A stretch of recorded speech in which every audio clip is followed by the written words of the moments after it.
ભરૂચના વડિયા સિટપોણ માર્ગ બન્યો ભ્રષ્ટાચારનો અખાડો। 3 મહિનામાં જ ગાબડા આંદોલનની ચીમકી। ભ્રષ્ટાચારનો ખેલ। 3 મહિનામાં જ રોડ તૂટ્યો, કામગીરી સામે સવાલો। ગુણવત્તાહીન કામગીરી, નવો બનેલો રોડ 3 મહિનામાં જ તૂટ્યો, ભ્રષ્ટાચારની આશંકા।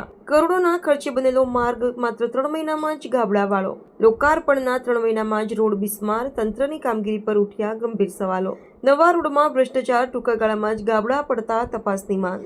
ભરૂચ જિલ્લાના વડિયા સિટપોણ સુધી નવનિર્મિત માર્ગે લોકાર્પણના માત્ર 3 મહિનામાં જ ગાબડા પડતા ભારે ભ્રષ્ટાચારની ગંધ આવી રહી છે, જે સ્થાનિકોમાં ભારે રોષ અને ચિંતાનો વિષય બન્યો છે। આ મામલે ભરૂચ જિલ્લા યુવા કોંગ્રેસના પ્રમુખ પદના ઉમેદવાર ઇમ્તિયાઝ પટેલે સક્રિયતા દાખવી કોન્ટ્રાક્ટર સામે કડક કાર્યવાહી કરવાની નાયબ કાર્યપાલક ઇજનેર ભરૂચને લેખિતમાં રજૂઆત કરી છે। જો યોગ્ય પગલાં લેવામાં નહીં આવે તો રોડ રોકો આંદોલન કરવાની પણ ચીમકી ઉચ્ચારવામાં આવી છે। પ્રાપ્ત માહિતી અનુસાર કરોડોના ખર્ચે બનેલો આ માર્ગ અત્યંત ટૂંકા ગાળામાં જ બિસ્માર હાલતમાં આવી ગયો છે। વરસાદની શરૂઆત થતાં જ માર્ગ પર મોટા ખાડા પડી ગયા છે, જે વાહન ચાલકો અને રાહદારીઓ માટે જીવલેણ સાબિત થઈ શકે છે। આ સ્થિતિ સ્પષ્ટપણે દર્શાવે છે કે માર્ગ નિર્માણના કામમાં ગુણવત્તા સાથે સમાધાન કરવામાં આવ્યું છે અને ભ્રષ્ટાચાર આચરવામાં આવ્યો છે। યુવા કોંગ્રેસ પ્રમુખ પદના ઉમેદવાર પટેલ ઇમ્તિયાઝે પોતાની લેખિત અરજીમાં જણાવ્યું છે કે આ રોડ નિર્માણ કાર્યમાં ગંભીર અનિયમિતતાઓ જોવા મળી રહી છે। માત્ર ખાડા જ નહીં, પરંતુ આ માર્ગ ઉપર ઠેર ઠેર ગેરકાયદેસર સ્પીડ બ્રેકરો પણ મૂકવામાં આવ્યા હોવાના આક્ષેપો કરાયા છે। અહીં સૌથી ગંભીર બાબત એ છે કે માર્ગ પર આવેલું એક નાળું પણ બેસી ગયેલી હાલતમાં પરિસ્થિતિમાં હોવાનું જાણવા મળ્યું છે, જે કોઈ પણ સમયે મોટી દુર્ઘટના નોંધી શકે છે। આ પ્રકારની નિર્માણ ગુણવત્તા, સરકારી તંત્ર અને જવાબદાર કોન્ટ્રાક્ટરની બેદરકારી તથા ભ્રષ્ટાચાર પર સીધા સવાલ ઉભા કરે છે। ઇમ્તિયાઝ પટેલે આ મામલે તંત્રને તાત્કાલિક પગલાં ભરવા અને જવાબદાર કોન્ટ્રાક્ટર સામે કડકમાં કડક કાનૂની કાર્યવાહી કરવા માંગ કરી છે। તેમણે ચીમકી ઉચ્ચારી છે કે જો આ માંગણીઓ સંતોષવામાં નહીં આવે અને માર્ગનું સમારકામ તથા ભ્રષ્ટાચારમાં સંડોવાયેલા લોકો સામે કાર્યવાહી નહીં થાય તો જનહિતમાં રોડ રોકો આંદોલન સહિત કોર્ટ રાહે જવાની ફરજ પડશે, જેની સંપૂર્ણ જવાબદારી તંત્રની રહેશે। આ ઘટનાથી ભરૂચ જિલ્લામાં વિકાસ કાર્યોની ગુણવત્તા સામે ગંભીર સવાલો ઉભા થયા છે। સ્થાનિક નાગરિકો પણ આ મામલે રોષે ભરાયા છે અને ઝડપી કાર્યવાહીની માંગ કરી રહ્યા છે। હવે જોવાનું એ રહ્યું કે તંત્ર દ્વારા આ મામલે કેવા પગલાં લેવાય છે અને શું નાગરિકોને એક સુવિધાયુક્ત અને સુરક્ષિત માર્ગ મળી શકશે। પટેલ ઇમ્તિયાઝ, ભરૂચ જિલ્લા યુવા કોંગ્રેસ પ્રમુખ પદના ઉમેદવાર અને ભરૂચ જિલ્લા સર્વ સમાજ સેના જનરલ સેક્રેટરી।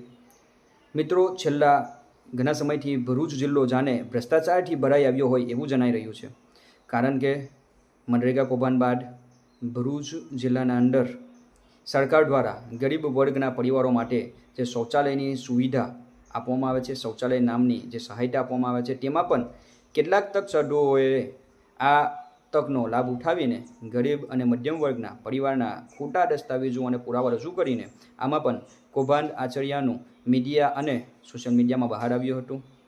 ત્યારબાદ ભરૂચ જિલ્લાના જે નવનિર્માણ થયેલા રસ્તાઓ છે તેની 2 અને 3 મહિનાની અંદર બિસ્માર હાલત થઈ જવાનું પણ અનેક જગ્યાએ બહાર આવ્યું છે।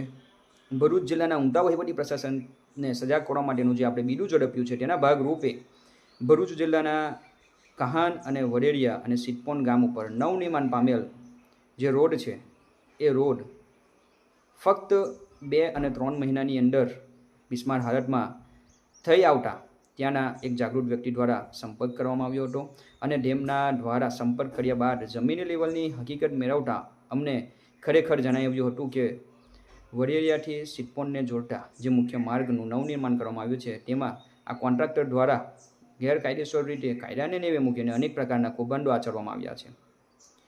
આ કૌભાંડોને બહાર લાવવા માટે, આવા ભ્રષ્ટાચારીઓને કડક શિક્ષા અપાવવા માટે અને કાયદાને ભૂલીને પોતાની મનમરજી અનુસાર પોતાની જાતને સર્વા સમજનાર આવા દંભીઓને કડક શિક્ષા મળે એ હેતુથી ભરૂચ જિલ્લાના નાયબ કાર્યપાલક ઇજનેરને 10/7/2025ને ગુરુવારના રોજ એક લેખિતમાં અરજી રૂપે વિનંતી કરી માહિતી જણાવી હતી તમામ આધાર પુરાવા સાથે કે વડેરિયાથી સિટપોનને જોડતા મુખ્ય માર્ગ ઉપર કોન્ટ્રાક્ટર દ્વારા કાયદાને નેવે મૂકીને ભ્રષ્ટાચાર આચરવામાં આવ્યો છે, જેમાં કોન્ટ્રાક્ટર દ્વારા ત્યાં ગેરકાયદેસર રીતે કોઈપણ પ્રકારની પરવાનગી વિના મોટા મોટા બમ્ફર બનાવી દેવામાં આવ્યા છે અને એ બમ્ફર ઉપર કોઈપણ પ્રકારનું દિશા નિર્દેશ લગાવવામાં આવ્યું નથી અને ત્યાં કોઈપણ પ્રકારનું રંગરોગાન કરવામાં આવ્યું નથી, જેના કારણે રાહદારીઓને અનેક પ્રકારની તકલીફ થઈ છે અને ત્યાં શરૂઆતના દિવસોમાં કેટલાક રાહદારીઓએ બમ્ફર ઉપર જઈ ફાસ્ટ જતા અવરોધરૂપ પણ થયું હતું. ત્યારબાદ રોડના બંને સાઈડ ઉપર વરસાદી પાણીના નિકાલ માટે કોઈપણ પ્રકારની વ્યવસ્થા કોન્ટ્રાક્ટર દ્વારા કરવામાં આવી નથી. કોન્ટ્રાક્ટર દ્વારા ગુણવત્તાભર્યો માલ અને ડામરનું લેયર જેટલા જાડાઈમાં રોડ ઉપર કરવામાં આવવું જોઈએ તે પ્રમાણમાં કરવામાં આવ્યું નથી, જેના કારણે 3 મહિના પછી આજે એ રોડ ઉપર ખાડાનું સામ્રાજ્ય દેખાઈ રહ્યું છે. મુખ્યત્વે રોડ ઉપર ભયજનક વળાંક હોવા છતાં રોડના કોન્ટ્રાક્ટર દ્વારા ત્યાં કોઈપણ પ્રકારના દિશા નિર્દેશ સૂચક લગાવવામાં આવ્યા નથી. કોન્ટ્રાક્ટર દ્વારા વરેડિયા, સિદ્ધપોન અને કહાન ગામના 3 સ્ટેન્ડ હોવા છતાં ત્યાં કહાન ગામ, સિદ્ધપોન અને વરેડિયા ગામના કોઈપણ પ્રકારના સ્ટેન્ડ લગાવવામાં આવ્યા નથી. મુખ્યત્વે કોન્ટ્રાક્ટર દ્વારા જ્યાં રોડ ઉપર 2 દાણાનું નિર્માણ કરવામાં આવ્યું છે ત્યાં એક નવનિર્માણ નારું હાલના દિવસોમાં બેસી ગયેલું છે અને એ હાલ નારામાંથી વરસાદી પાણીનો નિકાલ પણ અટકી ગયેલો છે. તો ભરૂચ જિલ્લાના ડીડીઓ સાહેબ, ભરૂચ જિલ્લા કલેક્ટર ગૌરવ મકવાના અને ભરૂચ માર્ગ અને મકાન વિભાગને મીડિયા અને સોશિયલ મીડિયાના માધ્યમથી વિનંતી કરી રહ્યો છું કે આ કોન્ટ્રાક્ટર સામે તત્કાલ ધોરણે એકદમ કડકમાં કડક ઉત્તમ ઉદાહરણરૂપ કાર્યવાહી કરવામાં આવે, જેથી આવનાર ભવિષ્યમાં કોઈપણ પ્રકારના કોન્ટ્રાક્ટર દ્વારા આ પ્રમાણેનું ભ્રષ્ટાચાર આચરવામાં ન આવે.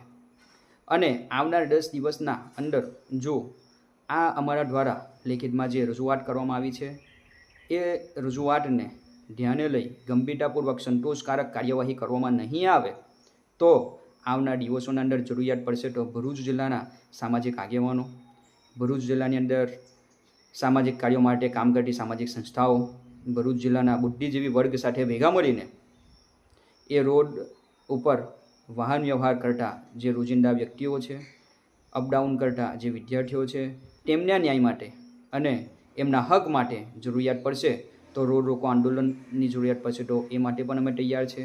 ભૂખ હડતાલની જરૂરિયાત પડશે તો એ માટે પણ અમે તૈયાર છીએ. અને જો ધરણા પ્રદર્શન કરવાની જરૂરિયાત પડશે તો એ માટે પણ અમે કટિબદ્ધ છીએ. માટે આવનાર 10 દિવસના અંદર આ ભ્રષ્ટાચાર આચરનાર કોન્ટ્રાક્ટર સામે તત્કાલ ધોરણે ઉત્તમ ઉદાહરણરૂપ કાર્યવાહી કરીને ભરૂચ જિલ્લાની જે પ્રજાને પડતી હાલાકી છે અને ભરૂચ જિલ્લાની જે પ્રજા છે તેમને તેમના ન્યાય અને હક અપાવશો એવી આશા અપેક્ષા. જય હિન્દ, જય ભારત.